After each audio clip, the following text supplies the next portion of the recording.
Hey, it's Gerald from Lakers Fast Break. Anchor is the easiest way to make your next podcast.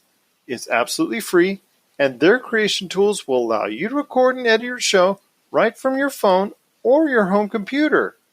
Anchor will then distribute your podcast for you so it can be heard on great podcast outlets like Spotify, Apple Podcasts, Radio Public, Google Podcasts, and many more. You can even make money from your podcast with no minimum listenership. It's everything you need to make a podcast all in one place. So download the free Anchor app today or go to anchor.fm to get started on your next podcast.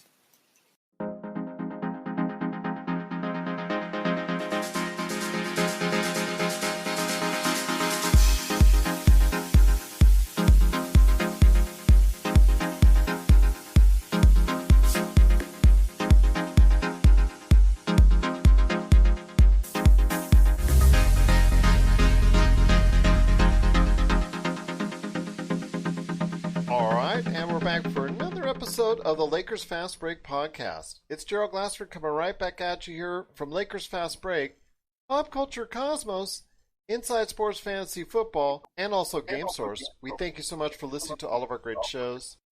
At least we now know what the Lakers are headed to as far as what's going on with the rest of their season, because the NBA announced schedules for all of the teams that are still left that are going to Orlando, and there's some very interesting matchups. Not sure I'm liking it as far as what's going on and what I see. The challenge will be difficult for the Lakers, but we're going to be talking about that here in a sec. But here with me today is a good man indeed.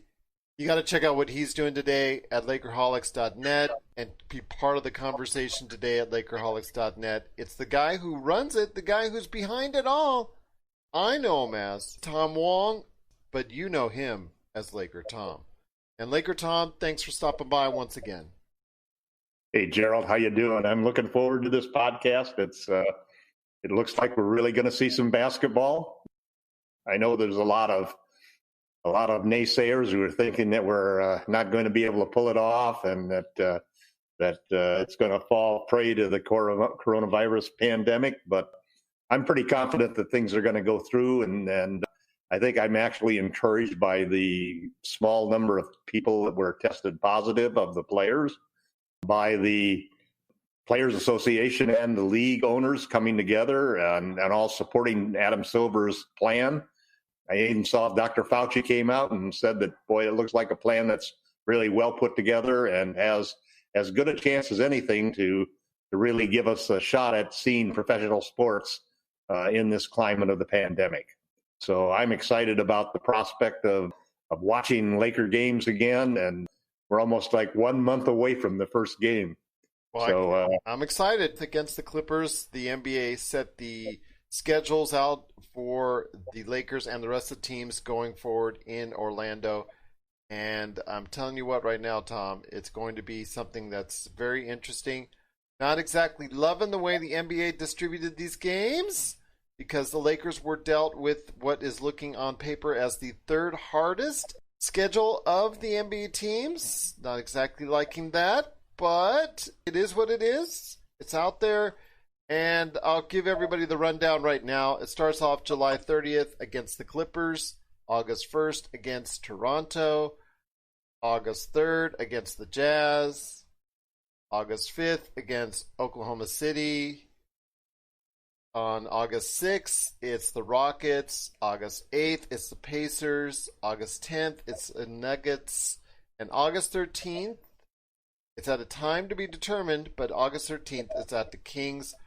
Virtually all the games will either be on NBA TNT, ESPN, or it'll also be on the Lakers network as well. But no one said this is going to be easy. I look at the Bucks schedule, which looks really cake, comparatively speaking, and the race for the overall top record, which was looking a lot better for the Lakers at the time of the coronavirus, is now looking a little bit more difficult. But then again, the Lakers might just want to go ahead and win a couple games, just get the Western Conference top seed. We'll go from there, because really there's no more home court advantage to worry about at this point. So you might just be worried about just going ahead and, again, winning the top spot in the West, and that's pretty much it. Yeah, the top spot in the West is probably going to be an opportunity to play the Pelicans. Well, that's something I also want to talk to you about as well. I mean, I'm not 100% sold on that because, yes, the Pelicans still have one of the easiest schedules. What's left over? I mean, they were having the easiest schedule, period, when it came to the rest of the season as the coronavirus hit. Their schedule still looks easier than virtually anyone else, but I'm not convinced 100% that they're going to go ahead and be that team the Lakers match up against as the 8th seed. I'm not discounting Portland, which will have almost full health coming back as far as the team is concerned. But a tough schedule, a very tough schedule too. Very tough schedule, but they'll be very motivated. And some of these top teams, again, because it's not a home court advantage that they have to be worried really about, it's just positioning that they're going to be looking into. Okay, we maybe match up better than this team than this team, so maybe we will go ahead and lose a couple, or maybe go ahead and win a couple more and try hard. Maybe not. I think there's going to be just worry about positioning against the teams you think you match up better against. That's what I think it's going to go ahead and do. It's not like you're playing for a home court or anything, so I think that's important. So a team like Portland could really take advantage of that and finish out the season strong. I'm not discounting them. I wouldn't even discount the Sacramento Kings, who are also who are also 3.5 games back. So let's not discount them. Their schedule doesn't look that bad. They'll be facing off against the Pelicans at least twice, and they've got some other games that they can win. So I'm not going to discount either Portland or Sacramento at this point. I just think that you're giving it to New Orleans a little bit too early. Well, I think that it almost seems to me that the entire construction of the 22-team play-in tournament was really designed with one purpose intent, and that is to get Zion Williamson into the playoffs. You know, you look at how they're doing it and all of the opportunities, which teams they've given and where they've drawn the lines and so forth, the way the schedules turned out and such. And to a certain extent, the league is doing everything they can to make sure that they get as much revenue as possible from this season restart. Nobody knows what it's going to be like when you hit to December and we're supposed to start the 2020-21 season. So a lot is riding on the players being able to go out there and stay healthy, the league being able to make this bubble idea work right in the heart of, one of the states that has most new cases of coronavirus. So it's a challenge and one that is really critical to the league surviving, I think. And we all know, and we've talked about it in the previous episodes, that the worst thing that can happen is if the league has to pull the plug on the season and doesn't have an opportunity to go out there and finish the playoffs and take care of business and hit the 70-game plateau at least for 22 teams, 22 of the 30 teams. They don't do that, it's going to be really a heavy possibility that we're going to end up with the league calling force majeure and canceling voiding the CBA, and then that throws everything into a traumatic situation that we don't want to see. Personally, what I find fascinating is that when you look at the 22 games playoff schedule and forgetting what motivations might have been there to really get Zion into the playoffs, when you eliminate 8 teams, being the Hornets, the Pistons, the Cavs, the Timberwolves, the Warriors, the Bulls, and you knock those teams out of the schedule, and the Lakers had several games against those guys. So all of a sudden you consolidate the Lakers' schedule, so they're playing 8 pretty tough games, And a lot of the teams are finding that, when you drop off the bottom 8 teams, all of a sudden the competitiveness of every one of these games, every one of the 8 games that each of these teams is going to play to finish off the 2019-20 regular season are going to be much more attractive games than you would have had if they'd gone ahead and finished out the season. And I think that is going to be a very important factor in how much attendance we get for the games. In fact, it's something that we'll talk about later in the podcast. I even think it sets the table for some possibilities that we may see similar type of situation next year where we get a better quality product on the floor. One of the problems, besides the China controversy created by Daryl Morey and the financial problems created by the suspension of the season due to coronavirus, one of the problems the NBA had was a lack of TV ratings, and primarily because of the quality of the matchups. Every professional sport has suffered from this the last few years to a certain extent, simply because they've got a watered down product because there are too many teams that are always losing. I mean, who wants to go and see? I know during the year when I'd watch games in an 82 game season, there's a lot of games against teams like the Charlotte Hornets and so forth that I'll end up watching a movie with my wife and then coming back and replaying parts of the game and fast forwarding through it. And it just doesn't have the intensity that you get when you got a great matchup. Looking at the Lakers schedule, I mean, my God, we start on July 30th against the Clippers. I mean, what more could you want as to a basketball fan that is looking for competition? And I hear all of the critics yelling, gimmick, we don't want to do these gimmicks and so forth. And then I look back at the All-Star game. They changed the rules of the All-Star game, and it was the best damn All-Star game we've seen. That whole idea that you had these great players going out there and playing their hearts out in the fourth quarter of that game was just something sensational to see. It's what you want to see as a fan. And so I'm really excited about the last 8 games. And I think that the league needs to really think hard next season about how they can increase the quality of the matchups. And there are ways to do that that are done in other professional leagues around the world, that are done in the AAU and in college basketball even, where you've got Division I, Division II, 3 and 4, and so forth. But there's something to be said about making sure that the quality of the product that we're selling to the American public, the viewing public, the people, the ratings that drive those big TV contracts, to get the quality of those games up and the quality of those matchups up, to really help the league regain a lot of the financial losses that it's going to suffer as a result of the coronavirus pandemic. So I'm looking forward to those 8 games. I didn't think I'd be looking forward to the end of the season the way that I am, but it's not just the Lakers games. There's some other just terrific matchups on the Pelicans versus some of these teams that are fighting for that last playoff spot is really going to be fascinating. And there's going to be a lot of games that I would probably watch now. And I'm normally a fan that, I think as your life gets more complicated and there are more competition for your eyes and different things you can do and so forth, and you got all these family obligations. I'm a diehard Yankee fan that can't watch 162 baseball games. I'm a diehard Laker fan that probably isn't going to watch 82 games start to finish. There's just too many other things going on in my life and with my family and so forth. But boy, I'm not going to miss a game like a game Lakers against the Clippers or Lakers against the Rockets or the Mavericks or the Trailblazers. Those are going to be just terrific games to finish off the season. The other side of it is I think that a lot of people were sort of complaining because, oh man, the Lakers got a raw deal here where they got such a tough schedule because you pulled out all of those weak teams and we had a whole handful of them coming in over the next 8 games.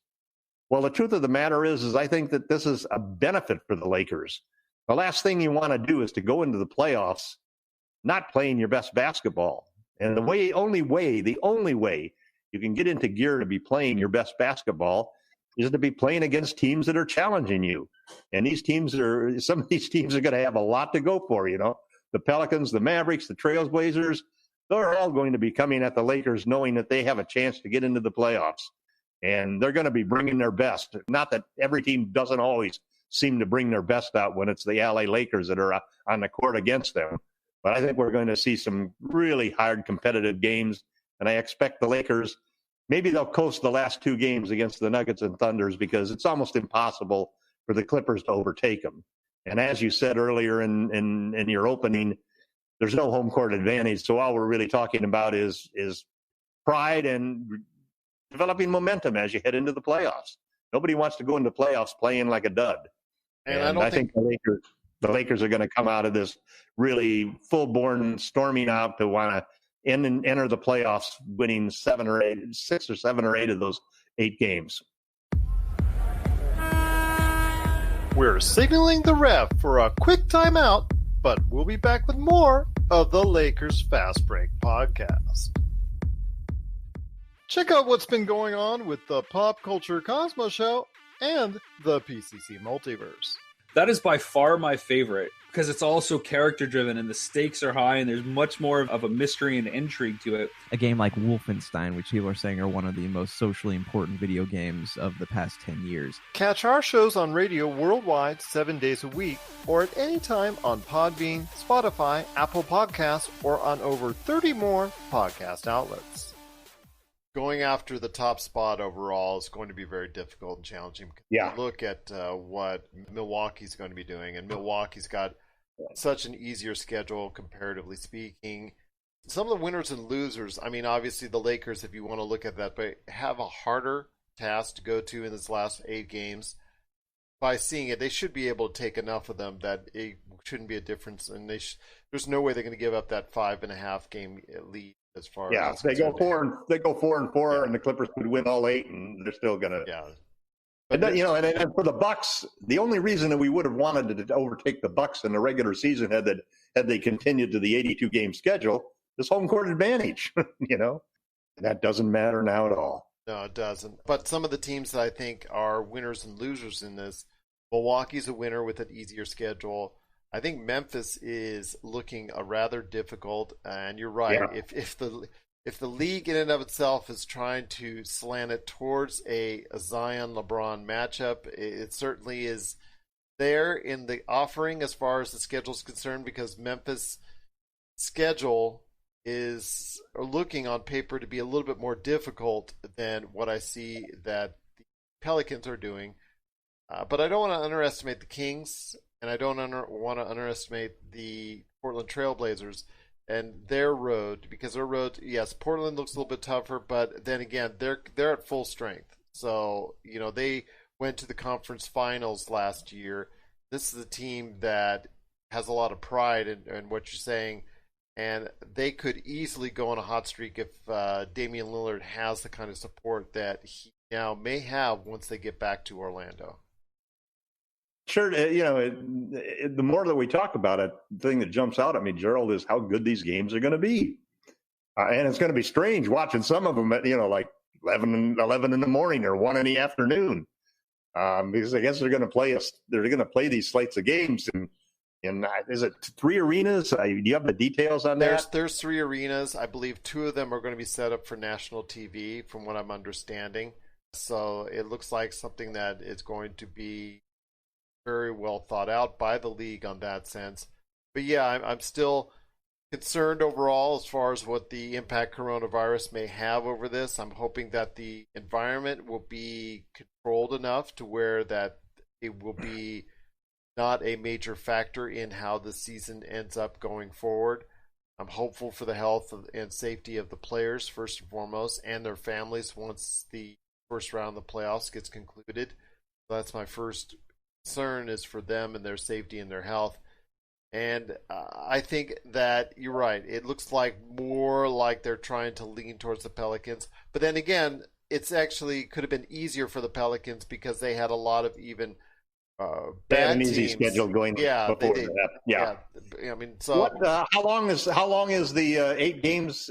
How much time is played for the 8 games before they finish out the regular season? Well, you're talking about July 30th to around August 14th, August 13th, in that area. So like 2 weeks, basically. Basically, a little over 2 weeks. So it looks like it's going to be something that it's going to take place rather quickly. There is going to be a couple back-to-backs in there for some of these teams, so be prepared for that. There is one back-to-back for the Lakers, August 5th and August 6th. So, again, it all depends on where the Lakers are at in the standings, whether or not they can go into cruise control or not, and rest players up for the playoff run. Get some other people into the mix, like a Dion Waiters or a Markieff Morris. Get them more into, shape. Get them some minutes. Get them to play with the rest of the team as far as a little bit more, so they can get more experience working with the team. If they do get J.R. Smith and do bring him on, you want to go ahead and see exactly if they can go ahead and how much does he have left in the tank, and see how much he has left, if that's possible. So you want to see if he can contribute on the team, if he gets brought onto the team, because as of this recording, he's not been officially brought onto the team. So there's a lot of factors that could weigh into it. I'm just hoping they got to figure out how to replace Avery Bradley. Yeah, and that's a big key. That's a big key. And that's going to be a big key of seeing where those minutes are going to go to. I also think too that there's Morris is a big factor because of just the need to. And it looks like Dwight Howard. I mean, it's kind of strange. The rules have sort of been twisted around because we all thought that there was a deadline. Well, but now it appears. Well, the 24th is the deadline, I guess, now that for getting another player, because this is that time frame when you can sign another player. But actually, the 1st is when you can tell the team. Turn in your roster. Yeah. So that's when you can tell teams officially whether you're going or staying.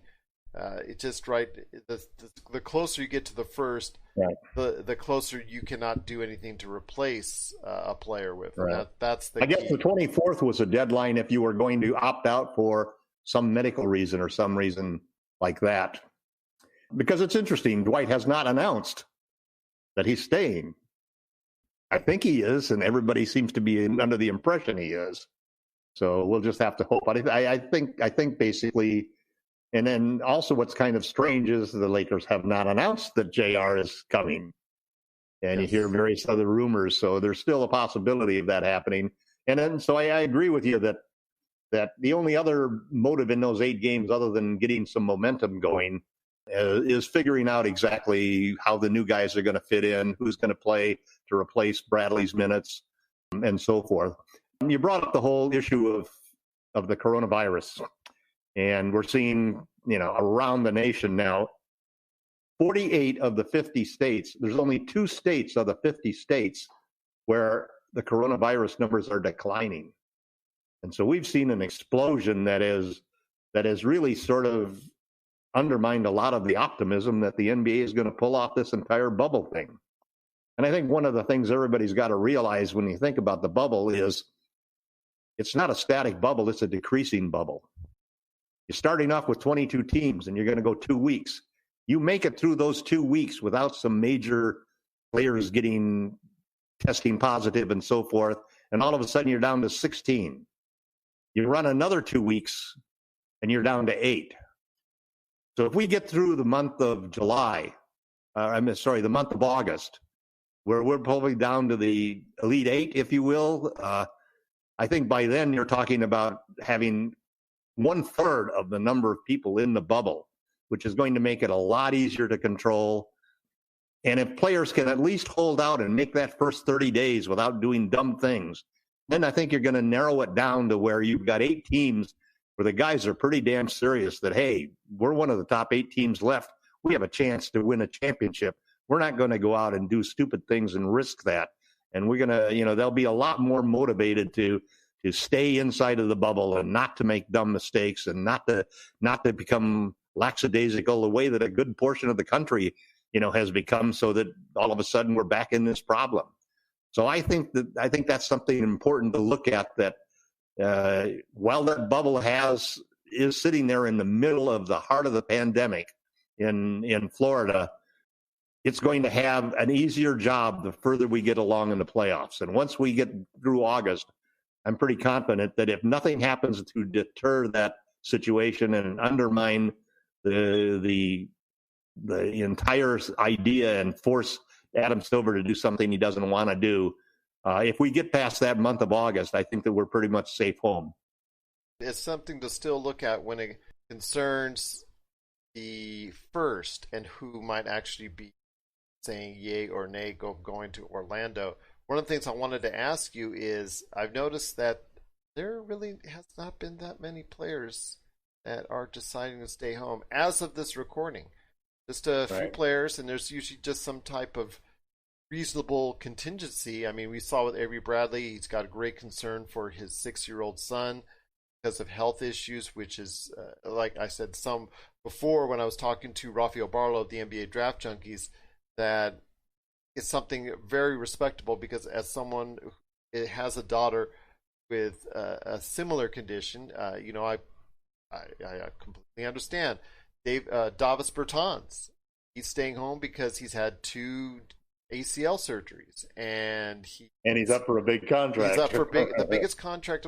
And what was bad is that Evan Fournier, and I was listening to a podcast on this, who currently this year makes more than Davis Bertans has ever made in his career, go and single him out on Twitter, because Twitter's the place to do that, and pick on him for his decision.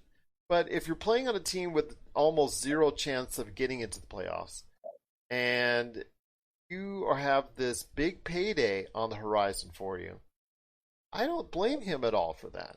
Yeah. And then you have... Just look at Boogie. That's all you got to do, man. Yeah. And then you have Trevor Ariza, who has some custody issues he has to take care of. Yep. Virtually all these reasons that for these players, which is a very small amount of players that are currently, as of this point in time, not going to Orlando, it's just, they're very valid reasons. But I'm just surprised at the lack of number of players, which is a good thing for the league, which is a good thing for fans. Tell me in your own reasons why you think that is, where all these players that, as you saw just a couple weeks ago, were very concerned. There was a lot of tension about going. A lot of these players are still going, as of this point, to Orlando. I think there's 2 main reasons that I see that. I think the first is that the league has done a good job of really listening to the players' concerns that we're at a transcendental moment in history, especially for black athletes and the Black Lives Matter movement.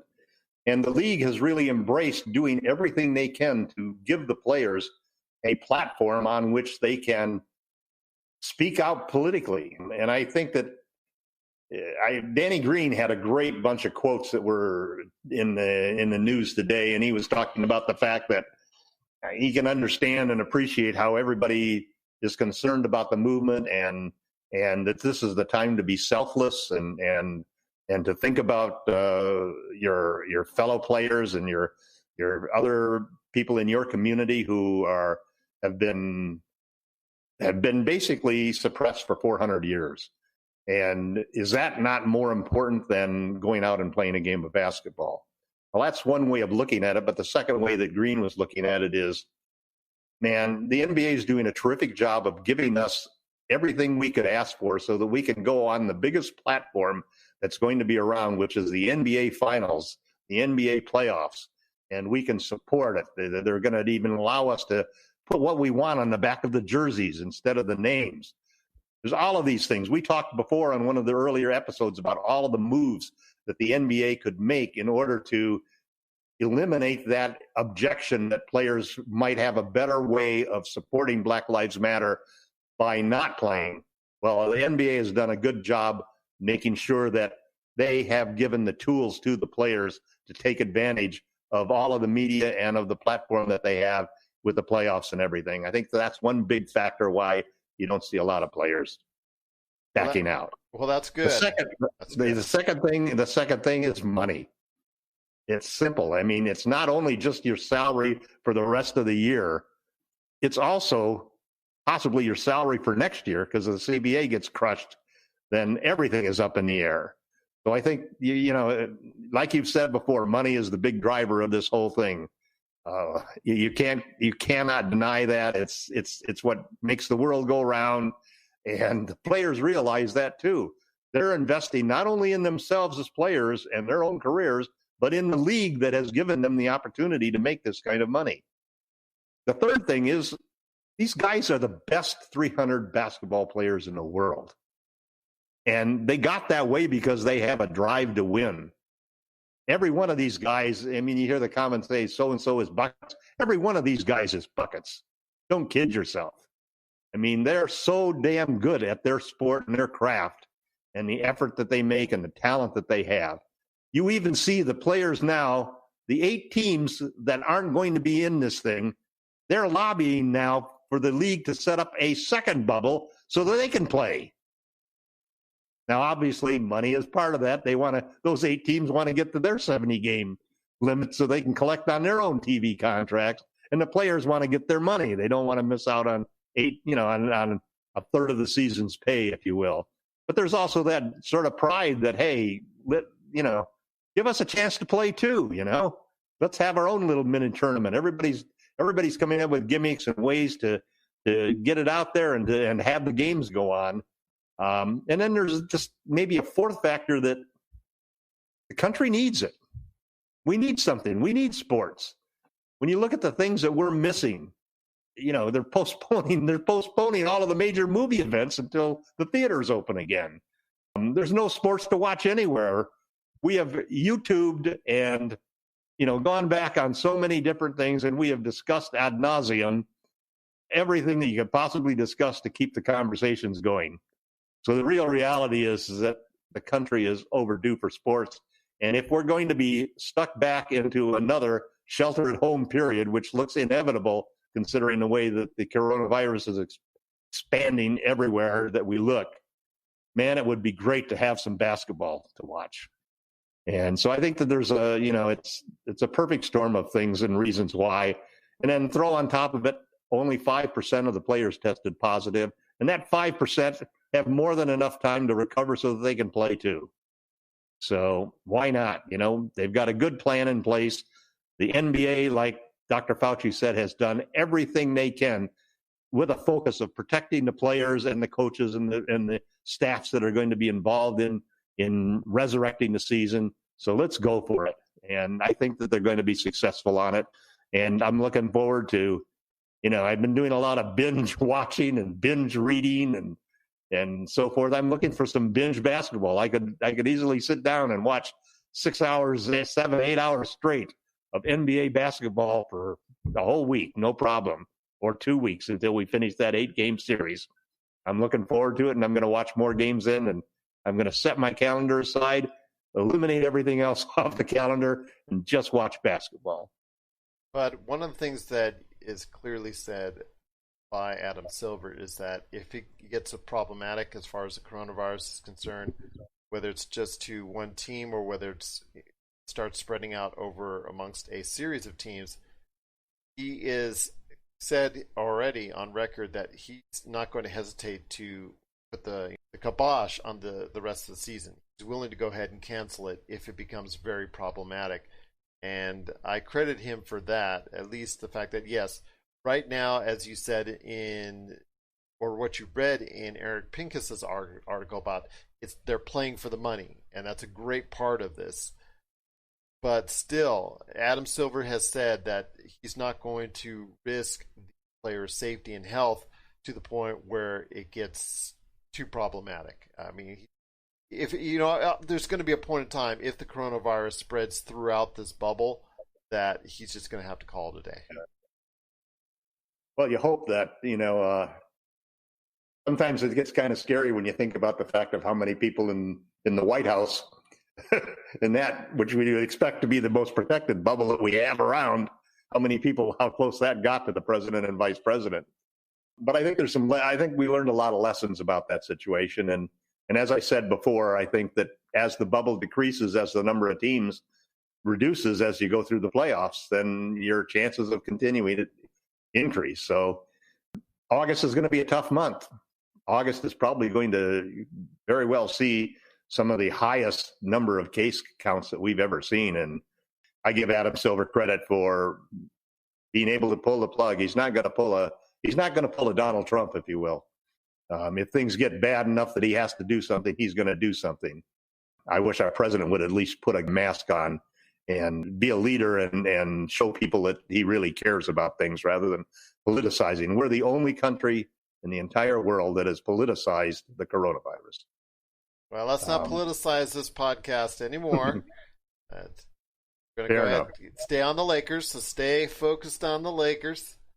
And one of the things I want to talk about is, okay, you seem to pretty much have it as a done deal that the Lakers are going to have a first-round matchup with Pelicans, and so many others are. I mean, so many others are pointing out to a Zion-LeBron matchup in the first round just because of the way that the schedules are set out for the rest of the season. That's because I think the Pelicans are an awfully good team. They are. I still think they have some holes, but I still think that they have a lot of talent.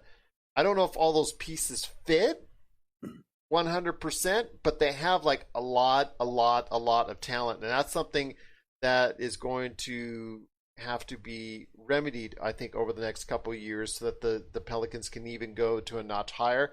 Is what pieces fit around Zion and what pieces do not fit as well, even though they may be very talented. You're going to have to sort those things out. But I will say that, let's for all intents and purposes say that the Lakers do have a matchup against the Pelicans.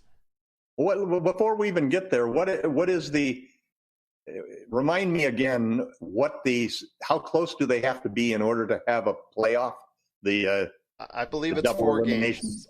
I believe it's 4 games. I thought it was 2, but it is actually 4. Where are they now? 3.5 back? Them, the Portland Trailblazers, and the Sacramento Kings are all 3.5 right now. So it's whichever team is closest, as long as it's within 4, gets to have that 2 game. They got to beat them twice where they can lose only once. Yes. So it's interesting because it could be, maybe we'd have a turn of events where it's possible that the Portland Trailblazers could be number 8 and the Pelicans could be number 9. And Memphis slid out of that situation. And it could also be very possible that the Pelicans could be number 8 and have a chance to only have to beat somebody twice. I'm still thinking that Memphis is going to be the 8th seed. Because, I mean, Portland is got my money if any team's going to slide in there. To be honest with you, I think they're a little bit more. I think they will be a little bit more ready to go ahead and make a push than the Pelicans will. But I still think that the advantage is really, really much in favor of Memphis. Because remember, you also, again, 3.5 games is a nice lead. You're only playing 8 games. Yeah, the Pelicans, the Kings, and the Trailblazers all have to play extremely well. Plus, the Grizzlies have to lose a lot in that 8-game stretch. Yep. Plus, would also have to lose 2 straight in the playing games, just to match up against whoever is leading the West, which we are pretty much at this time going to say is the Lakers. Yep.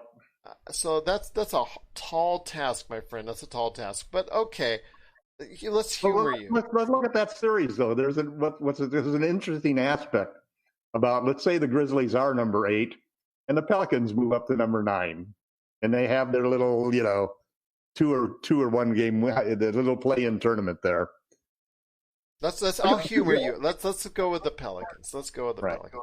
So, do you think that John Morant there is a very underrated player as far as I'm concerned, and the best defender on him in Avery Bradley is not there. I get that. But it's going to be an interesting situation because I do think also that the Grizzlies are. Everybody has sort of assumed that the Grizzlies aren't going to make it, simply because they expect the Pelicans or the Blazers to overtake them, because in a long full season, your expectation would not have been for Memphis to have been able to hang around and hold on to a playoff situation. So that'll be interesting to see, because you'll have Zion. If Zion has an opportunity in 8 games to become the first rookie of the year to play the fewest number of games, not going to win. Not going to win it. John Morant is too far ahead. Sorry. No matter how many TV games he gets, John Morant is just too far ahead. But a matchup against the Pelicans. A head-to-head matchup could be interesting. Well, you're missing one thing when it concerns this matchup against the Pelicans, and that is AD.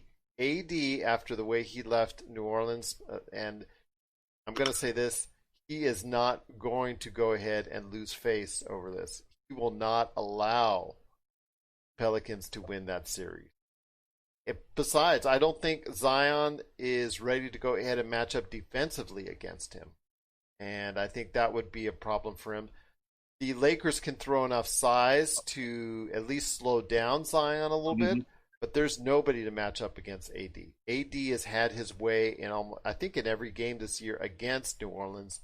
And I don't see anything different in a matchup against them. Okay, so we're moving on to the Pelicans and Lakers then, right? Well, I still think it's going to be the Grizzlies, but I said I'm humoring you. I'm humoring you with the Pelicans.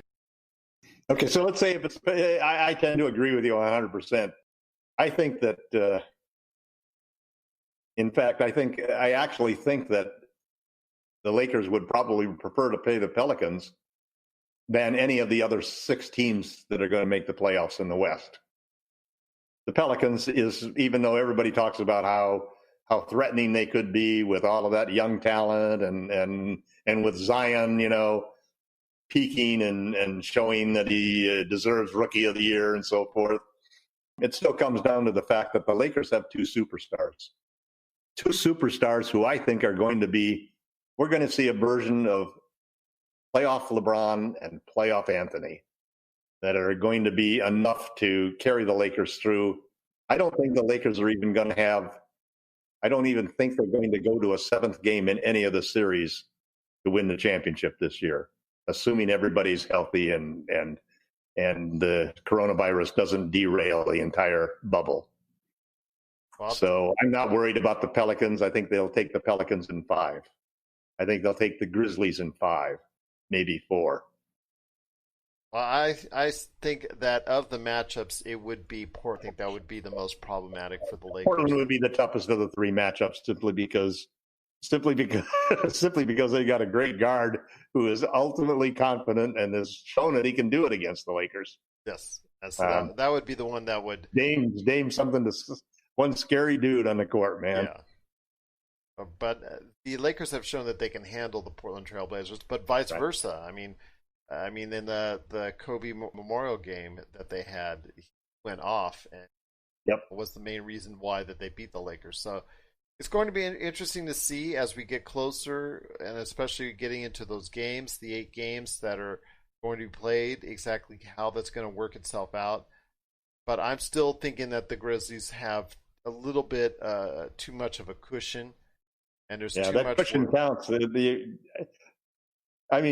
talking. I don't even know you. The other thing is, I haven't even looked at the fact that what's different about the finish for the rankings of who's going to play 8th and 9th and so forth is they're going on percentages. They're not going on games behind and so forth. So it's the win-loss percentage, which I haven't looked at myself to see who has the advantage on that. I'm looking at the schedule, but I mean, you've got some teams that are pretty close in there, Portland is, okay, so it's 4 games in the loss column. The Grizzlies are really ahead 4 games in the loss column over the Trailblazers and just 3 games in the loss column over the Pelicans. So the Trailblazers really rank number 9th right now on percentage basis. So it's going to be interesting. And the Kings right after that. And the Kings right after that, yeah.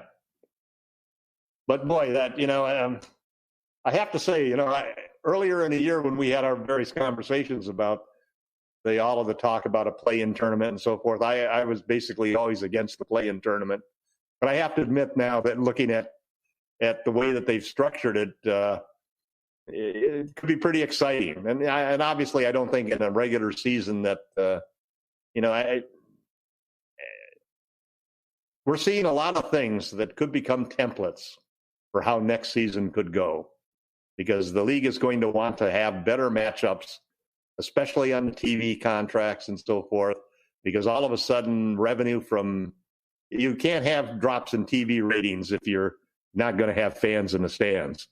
You got to make that money up somewhere. And so you got to find a way to really get the eyes around the world watching every game.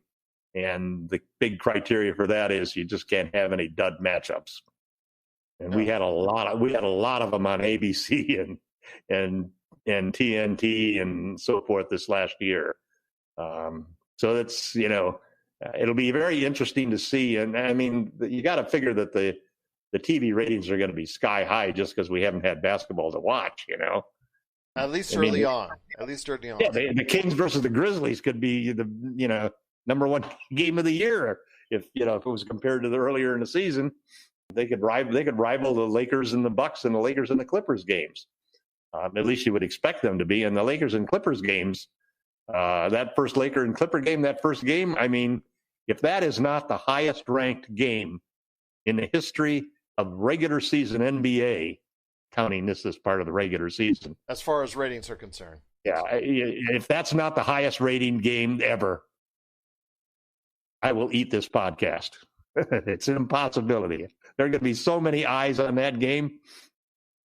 Okay, well, I might have to hold you to that as far as eating this podcast is concerned. But okay, we'll make sure we'll cook it into something nice maybe for you. But again, I think it's going to be very highly rated. I agree with you on that. Whether it's going to be the all-time highest rated regular season game, we'll have to wait and see. But there is that great possibility that's there. Remember, there'll be other sports that are going on. A lot of pent-up demand out there. I mean, if baseball gets its act together, baseball is supposed to be actually starting right around that time as well. Or something like that, yeah. Yeah, so there's going to be all the stuff that's going on right around that time at the end of July.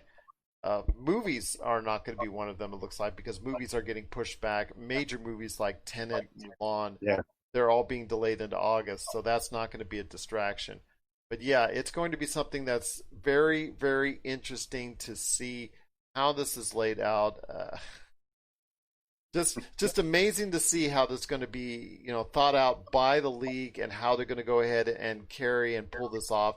I'm still somewhat skeptical to a point on the success of this, because this coronavirus has been a hard thing to go ahead and achieve as far as it's concerned. But yeah, I'm looking forward to it. I'm looking forward to it with great anticipation, and I know a lot of fans are as well. And I'm hopeful that all the eyes of the fans out there around the world will be on the Lakers and the Clippers come July 30th. I'm looking forward to it. I know a lot of other people as well. And it's just something that I know that a lot of people are very excited about. And I'm hopeful that you won't have to go ahead and eat the podcast. Me too. We'll be back with more of the Lakers Fast Break podcast.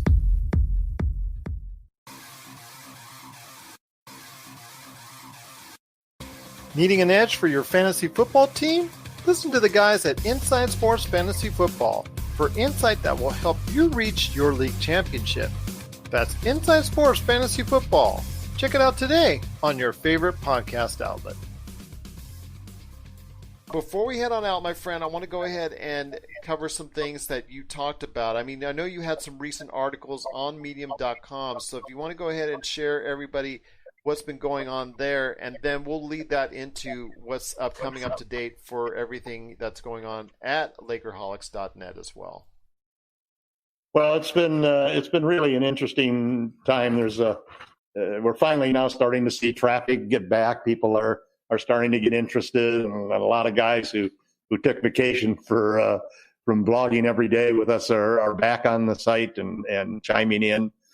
So I wrote an article on Medium and for Lakerholics of how NBA's season restart plan could suggest a blueprint for future seasons. And I've alluded to that a couple of times. And the real trigger for the article was my looking over the Lakers schedule. When you eliminated all of those teams with losing records, those 8 losing teams, all of a sudden the quality of the matchups really became so much better.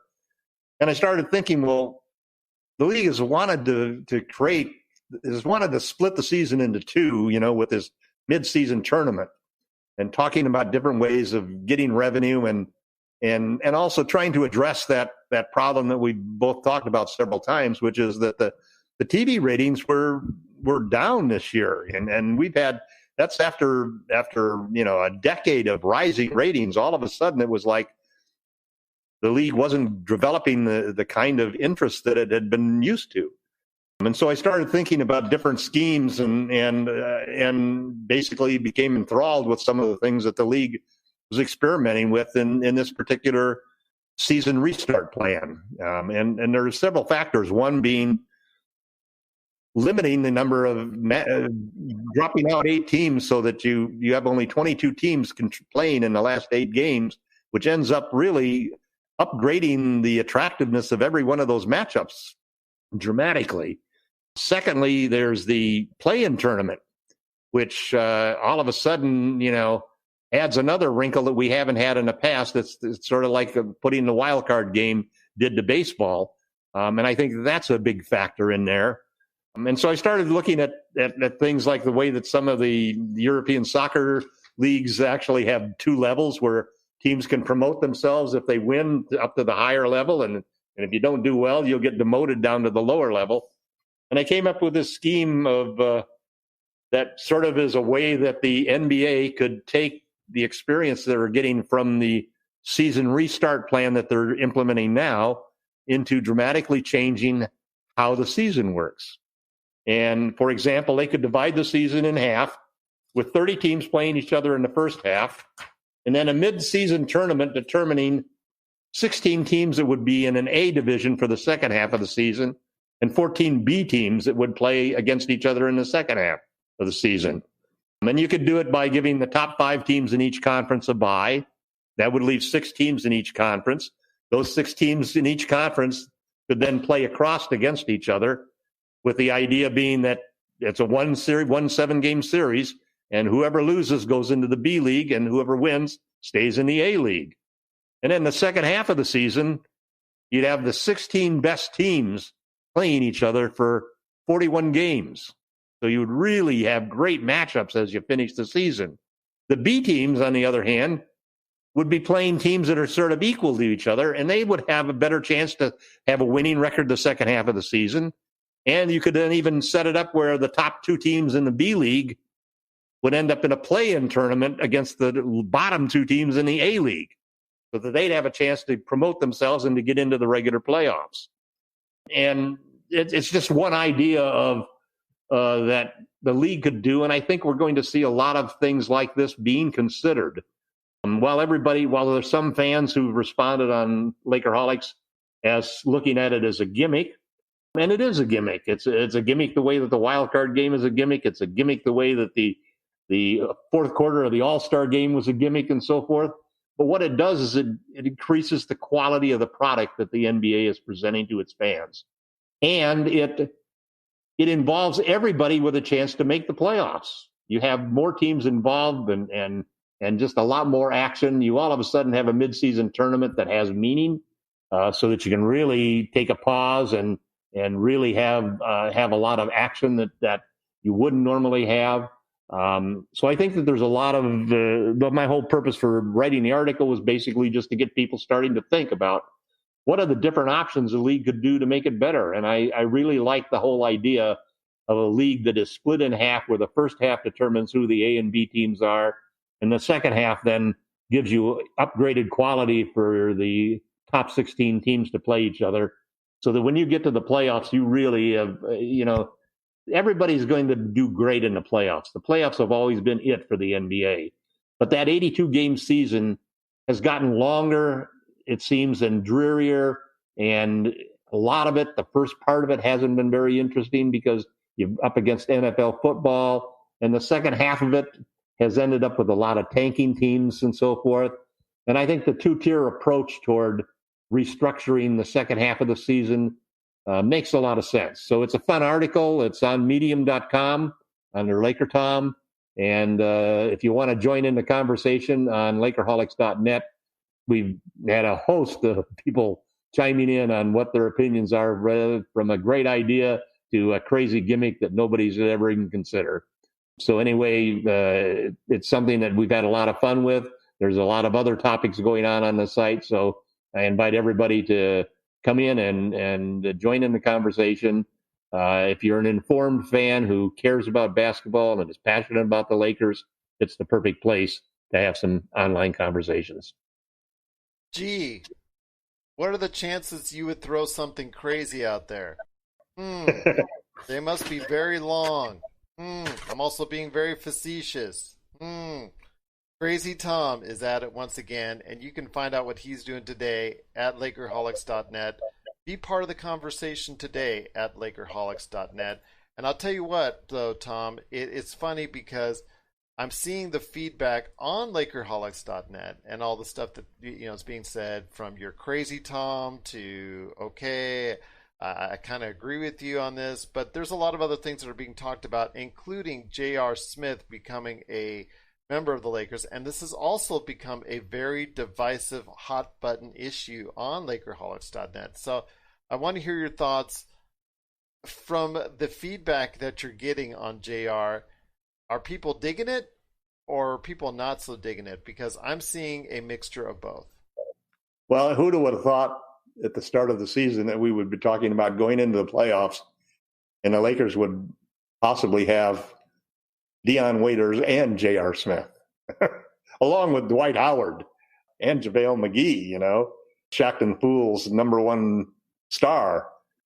I tell you, the thing I think that everybody sort of feels like about this team right now is that when you have a team coached by Frank Vogel and the quality of coaches that he has surrounding him and led by two superstars like LeBron James and Anthony Davis, who are all about business, and a roster full of guys that have probably arguably the best chemistry in the league, I don't think anybody's really worried about what J.R. Smith could impact all of that seniority, maturity, and team first approach.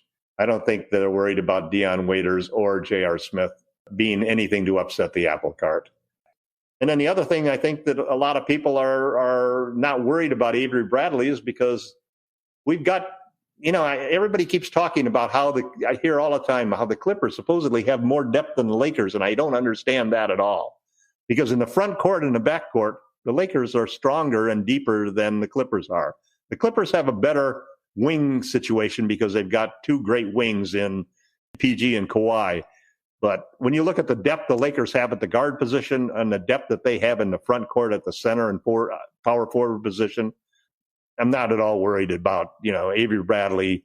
We're going to miss his shooting, and he's been hot. He's been red hot the second half of the season.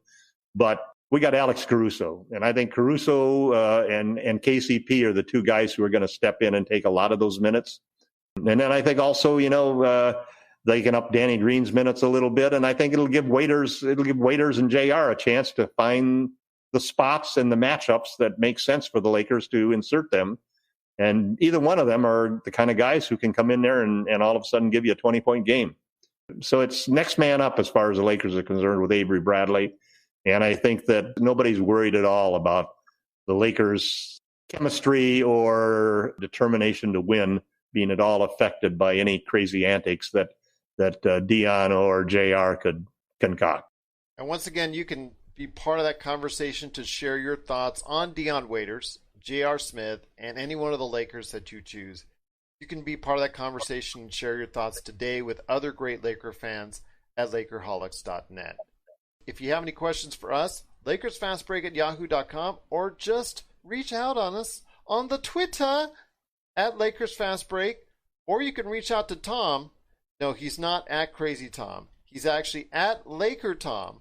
Tell him exactly how you feel about his Medium.com article on the season. Also, share your thoughts on the Lakers season, the Lakers schedule. That's always something great for people to talk about. In fact, they're talking about it right now at Lakerholics.net. So check out all the great things you got there going on today at Lakerholics.net. If you're into pop culture, we're on our 200th episode of the Pop Culture Cosmos, where we cover the latest news and trends in pop culture. So check that out on the Pop Culture Cosmos channel. 200 episodes. We just truly appreciate it. Plus, we're on radio worldwide. I also want to thank for the Lakers Fast Break, the RTF Sports Network, and the Discover Community Network for playing our shows, including, like I said, RTF Sports Network that plays us not once, not twice, but 3 times a week now. So we truly appreciate them playing our shows every Monday, Wednesday, and Friday. Check out them at rtfsportsnetwork.com or the great people at Discover Community Network. We're almost up to 100 episodes myself, right here on the Lakers Fast Break. So I'll just say this. I'll just leave it on this note. It's funny because the other day I was fast asleep, and I was actually had those dreams that you have when you can't control them and it just happened. I dreamed I was playing 5-on-5 like I used to play all the time, 5-on-5 on one of the hard courts, and one of my teammates was LakerTom. And even though we won 5 games in a row, I just couldn't make him happy. I'm a guy that just passed the ball. I love passing the ball. I love defending. I love making the plays and all that. But you know what? At the end of my dream, I had LakerTom in my face chewing me out because I didn't shoot the ball. Well, if you don't shoot, you can't make a basket, Gerald. Well, I was hitting layups, but you wanted me to pump it out from outside. Instead, I was just dishing it off to Analytics, baby, analytics. You were taking all the shots. I remember. That's all I remember. I just. I've had that habit in my life. There you go. There you go. Never put us on the court at the same time. But my friend, it's been great talking to you once again. It's LakerTom. Got to go ahead and be part of the conversation where he's at Lakerholics.net. Check out his great articles today at Medium.com. And once again, continue to look at what we're doing here at the Lakers Fast Break. You can follow us on Lakers Fast Break on Facebook, Lakers Fast Break on Twitter. Check out our great shows that we've had with Rafael Barlow from NBA Draft Junkies, Stone Hansen from DraftSite.com, Michael Weisenberg from Perspective Insight, and The Step In. Had some great episodes. I'm hoping to have a lot more coming up in the near future right here at the Lakers Fast Break podcast.